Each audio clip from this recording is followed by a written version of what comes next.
Polyester is common, controversial, and misunderstood. It gets treated like the villain of clothing fabrics, but the truth is more complicated. Sometimes it is cheap filler. Sometimes it is genuinely useful. The trick is knowing how to tell the difference before you buy, because the goal is not to shame you for owning polyester. Welcome to the Fabric Field Guide, the series where we learn about common fabric materials to help you understand what you are buying before you buy it. In this episode, I'm breaking down polyester, the way I think about it when I'm shopping, how it feels, how it wears, how it washes, how it fails, how it blends, and when it is actually worth paying for. Polyester is the fabric that said, I may be plastic, but at least I have range. Let's get started. What is polyester? It's synthetic, which is a fancy way of saying humans dug up crude oil from the ground and asked, what if this became pants? They are made from a material called PET. Yes, the same general family as plastic water bottles. In clothing, it is used because it is strong, wrinkle-resistant, quick-drying, and relatively inexpensive to produce compared to natural fibers such as wool or silk. That is why you see it everywhere: dresses, linings, activewear, blouses, coats, knitwear, and fast fashion.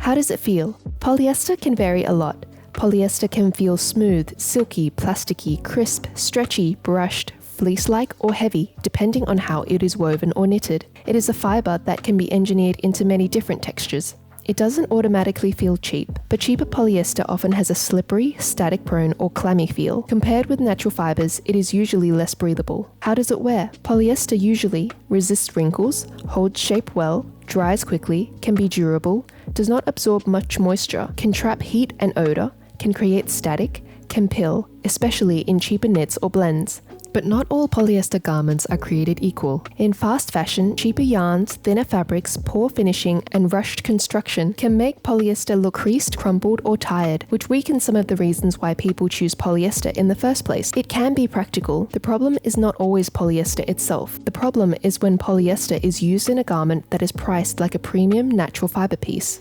How does it wash? One of the biggest upsides to polyester is that it is generally easy care. It usually machine washes well, dries quickly, and resists shrinking compared with many natural fibers. But there are some drawbacks. It can hold on to odors, it can develop static, it can attract lint, it may release microplastics during washing. Heat can damage or permanently crease some polyester garments. Here's a tip. Wash cooler and avoid unnecessary high heat, and use a laundry bag if you are trying to reduce fiber shedding. How does it fail? Polyester can fail by pilling, sagging, static cling, odor retention, shine or glazing from heat or friction, melt damage from high heat, seams warping if the garment is poorly made, looking tired without technically falling apart, and it's made from fossil fuels, a non-renewable resource. It can also shed microplastics during wearing, washing, and drying. And it feels synthetic. This is especially obvious if you have sensitive skin. How does it blend? Some common blends are polyester and cotton, which makes it more wrinkle resistant and quicker drying than cotton, but usually less breathable. Polyester and wool, which can add durability and reduce cost, but too much polyester can reduce the feel and breathability of the wool. Polyester and viscose or rayon, which is often used for drape, softness, and affordability, but quality varies widely. Polyester and elastane or spandex, which adds stretch and recovery, common in activewear, trousers, and fitted garments. And polyester lining, which is very common. It's not automatically bad, but it can reduce breathability in coats, blazers, skirts, and dresses. The question is not just, does this contain polyester? It's, why is this polyester here? What percentage is it? And does the price reflect that? When is it worth paying for?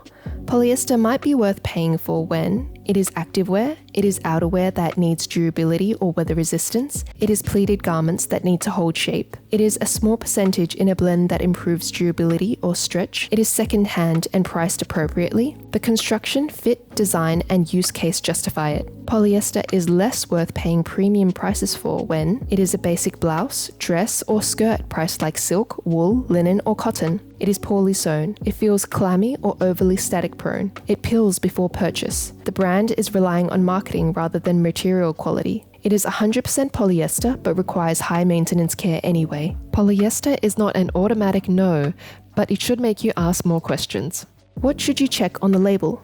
Don't believe the fable, check the label. Take this garment as an example. This is a wrap dress from Shopo. I check the fiber content.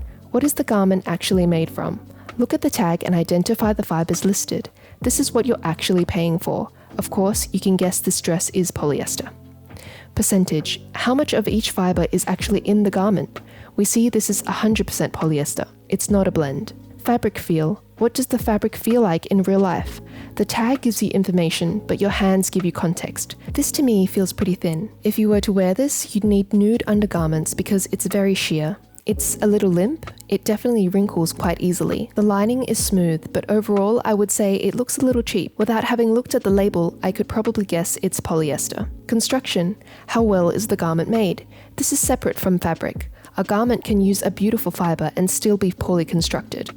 On this garment, the lining doesn't reach all the way to the floor. Perhaps that's a design decision? Perhaps a way to cut costs on construction? Probably a bit of both. The seams do match, but I can see the threads here are getting pulled at the armpit. The construction overall is not fantastic, as you can see from the stitching at the back. It's not obvious when you wear it, of course, but this is a sign of the garment's poor craftsmanship. Care instructions. How much work will this garment be to clean and maintain? The care label tells you whether this item fits your actual lifestyle. We can see here they recommended cold hand wash only and to wash it separately. If you are buying a garment like this, are you willing to do that?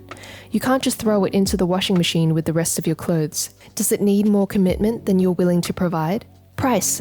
The issue is not always the fiber itself. The issue is whether the price reflects the fiber, quality, and condition. Does the price make sense? Now, this dress is no longer sold, but the recommended retail price of this dress was. Actually, comment the price below if you're confident in your guess. Drum roll.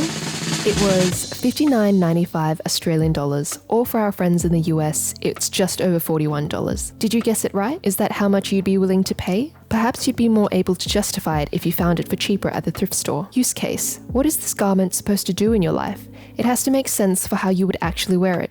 So final verdict, buy, maybe, or avoid. If it's being used for a clear purpose, like performance, durability, weather resistance, stretch, pleating, or easy care, polyester can make sense. But if a garment is 100% polyester, poorly made, uncomfortable to wear, and priced like a premium natural fiber piece, that's when I would pause. My rule is this: polyester is not an automatic no, but it should make you ask better questions. Save this video so the next time you're buying clothes, you remember to check the label, check the percentage, the feel, the construction, and most importantly, whether the price actually matches what you're getting. If you liked this first episode in my Fiber Field Guide series, comment below to let me know which fabric I should cover next time.